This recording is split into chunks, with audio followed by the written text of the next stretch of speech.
नमस्कार, सुबह की खबरों में स्वागत है आपका। वो खबरें जो आपको सुबह ही देख लेनी चाहिए, बताएंगे आपको सिर्फ यहाँ। किसानों के समर्थन में राज्यपाल सत्यपाल मलिक का दावा, टिकैत की गिरफ्तारी रुकवाने की कही बड़ी बात। मेरठ में लड़कियों के अंडरगारमेंट्स चोरी, सीसीटीवी में कैद हुए आरोपी। फेसबुक पर आईएसआई की महिला एजेंट से दोस्ती कर क्या करता था सेना का जवान, अब हुई गिरफ्तारी। T20 इंटरनेशनल में विराट कोहली का वर्ल्ड रिकॉर्ड और म्यांमार में सड़कों पर उतरे प्रदर्शनकारी तो सेना ने उनके साथ ये क्या कर दिया।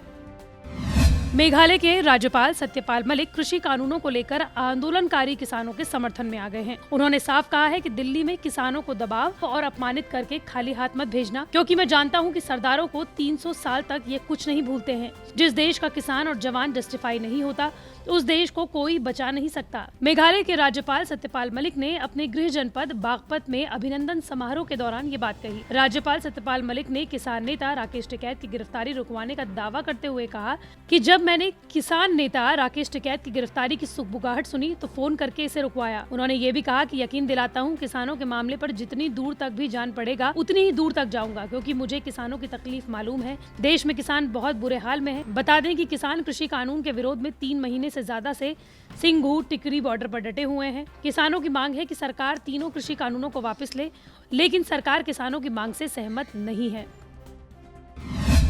उत्तर प्रदेश के मेरठ में लड़कियों के अंडरगारमेंट्स चुराने का एक अजीबोगरीब मामला सामने आया है। इलाके के लोगों का कहना है कि सदर बाजार क्षेत्र में कुछ युवक लड़कियों के अंडरगारमेंट्स चुरा रहे हैं। इस बाबत 14 मार्च को पुलिस थाने में इसकी शिकायत की गई। दरअसल मेरठ के सदर बाजार में कुछ लोग पुलिस के पास शिकायत लेकर पहुंचे चोरी की। लोगों का आरोप है कि स्कूटी सवार 2 युवक घर के बाहर सूख रहे कपड़ों में से युवती के अंडरगारमेंट्स चुरा ले गए।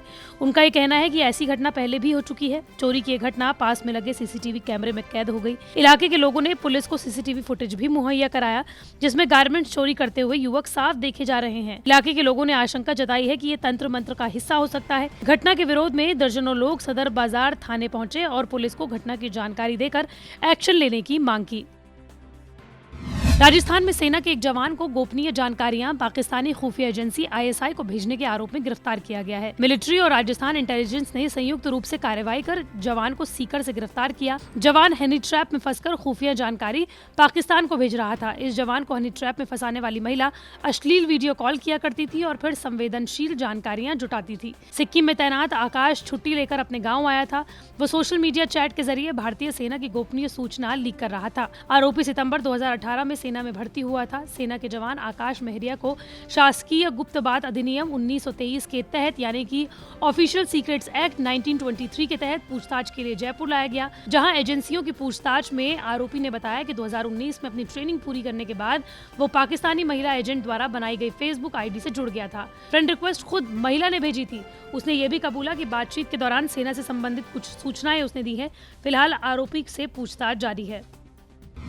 टीम इंडिया के कप्तान विराट कोहली ने एक और रिकॉर्ड अपने नाम कर लिया है। कोहली T20 इंटरनेशनल में 3000 रन बनाने वाले पहले बल्लेबाज बन गए हैं। इंग्लैंड के खिलाफ दूसरे वनडे में कोहली ने नाबाद 73 रनों की पारी के दौरान ये उपलब्धि हासिल की। इस मैच से पहले कोहली 3000 रन के आंकड़े से 72 रन पीछे थे। कोहली के नाम अब 87 मैचों में 81 पारियों में 50.86 की औसत से 3001 रन बनाने का रिकॉर्ड है। इस दौरान उन्होंने 26 अर्धशतक लगाए हैं और उनका सर्वाधिक स्कोर नाबाद 94 रन रहा है। T20 इंटरनेशनल में सबसे ज्यादा रन बनाने के मामले में कोहली ने हमवतन रोहित शर्मा को पीछे छोड़ दिया है, जिनके नाम 25 अर्धशतक हैं। आपको बता दें कि 14 मार्च की शाम भारत का मुकाबला इंग्लैंड की टीम से था। T20 के इस मैच में इंग्लैंड ने पहले बल्लेबाजी करते हुए 164 रन बनाए। भारत ने इस स्कोर का पीछा करते हुए 18वें ओवर में ही इंग्लैंड को हरा दिया। ये मैच अहमदाबाद के जिस स्टेडियम में खेला गया उसे 24 फरवरी को ही प्रधानमंत्री नरेंद्र मोदी के नाम पर रखा गया है। म्यांमार में तख्ता पलट के बाद से ही वहां लोगों का विरोध प्रदर्शन जारी है। म्यांमार के आम लोग सेना के इस फैसले के खिलाफ सड़कों पर उतर आए हैं और हर दिन उनकी सेना से झड़प हो रही है। 14 मार्च को ऐसे ही एक विरोध प्रदर्शन के दौरान कम से कम 4 लोगों की हत्या कर दी गई। दावा किया जा रहा है कि सेना की गोली से इन लोगों की मौत हुई है। सेना पिछले महीने के तख्ता पलट के बाद जन्मे असंतोष को दबाने के लिए लगातार लोगों पर हिंसक कार्रवाई कर रही है। देश के सबसे बड़े शहर यंगून में सेना की गोली से 2 लोगों की मौत हो गई। आपको बता दें कि अब तक म्यांमार में 100 से ज्यादा प्रदर्शनकारियों की सेना के द्वारा मौत हो चुकी है। 13 मार्च को म्यांमार के नागरिक नेताओं ने 1 फरवरी को हुए तख्ता पलट के बाद सेना की हिरासत में लिए गए नेताओं को आजाद कराने के लिए क्रांति का समर्थन जारी रखने की कसम खाई थी। उन्होंने ये कहा था कि हम एक अन्यायी सेना को कभी नहीं छोड़ेंगे। हम अपनी एकजुट शक्ति के साथ अपने भविष्य को संवारेंगे। हमारा मिशन पूरा होकर रहेगा।